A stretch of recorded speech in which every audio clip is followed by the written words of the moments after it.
Welcome to the European Parliamentary Research Service podcasts. In this podcast, we'll go to the farm and see what role small farms play in our food system and in our rural world, paying attention to the challenges they face and how the EU can help overcome them. Stay with us. Most of the world's 600 million farms are small, and the same rings true for the vast majority of the EU's 10 million farms. Now, what exactly is small is subject to debate and can be measured in different ways, such as number of workers, herd of livestock, economic activity, but the most commonly used is the size of the farmland. And here's an interesting figure. 80% of the world's farms each operate an agricultural area smaller than 3 football fields. That's about 2 hectares, whereas nearly 40% of world farmland is found in a very small share of farms, each of them with a farmed area larger than the entire park of the Palace of Versailles, which measures more than 800 hectares. In the EU too, the majority of farms are small, but their proportion compared to medium-sized and bigger farms is smaller, and there are big differences between countries. Yes, there are. While Romania's geography is dotted with small family-run farms, countries like France or Luxembourg have a bigger proportion of larger farms of at least 50 hectares. But here's one mistake not to be made. While small farms are normally family farms, not all family farms are small, and the difference should certainly not be overlooked. That's right. Now, reality is, the number of farms in the EU has been in steep decline for a long time, but the amount of farmland has remained steady, which means that the fewer farms we have are larger than they were in the past. Now, why is that? Here's Rachele Rossi from the European Parliamentary Research Service. Small farms have been experiencing a sharper decline compared to the rest. Small farms are typically managed by older farmers and are not likely to be maintained in business when these farmers retire.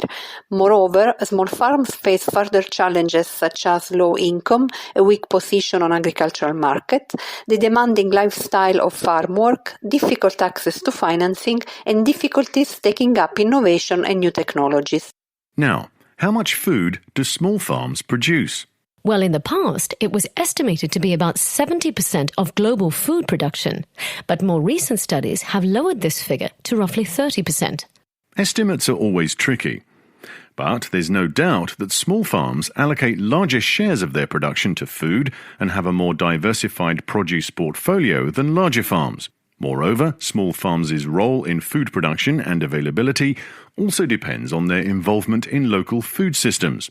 When they're well connected in the supply chain, small-scale producers tend to leave less space for self-provisioning, and their businesses are more viable. And it's not only about food. Besides producing the food we eat, farms also help protect the landscapes we are so fond of, as well as Europe's rich biodiversity. They help to maintain lively rural and remote areas, to preserve the identity of regional production, and they create jobs in areas where there aren't many. So, how is the EU protecting small farms and addressing their specific needs? Stay with us.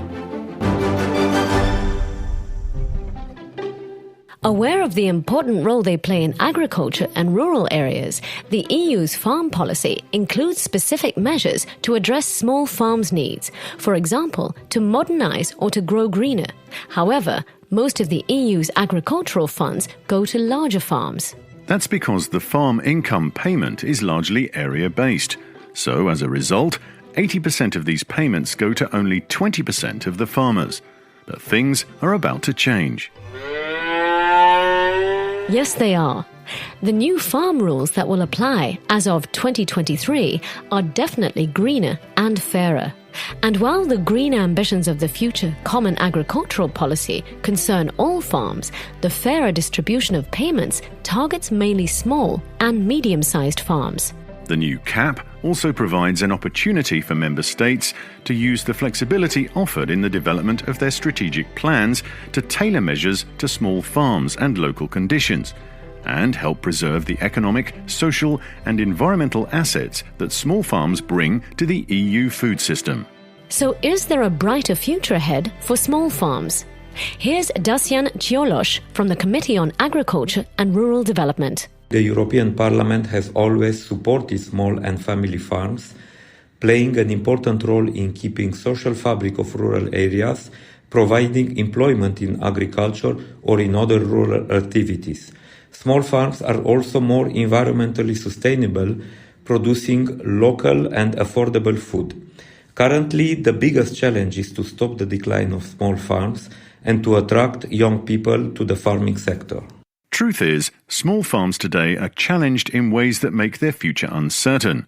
An aging population and rural exodus, a market structure that favours intensive production and large-scale farming, the high investments required to modernise farms and incorporate new technologies. It's definitely not easy for small farms to cope with all these changes.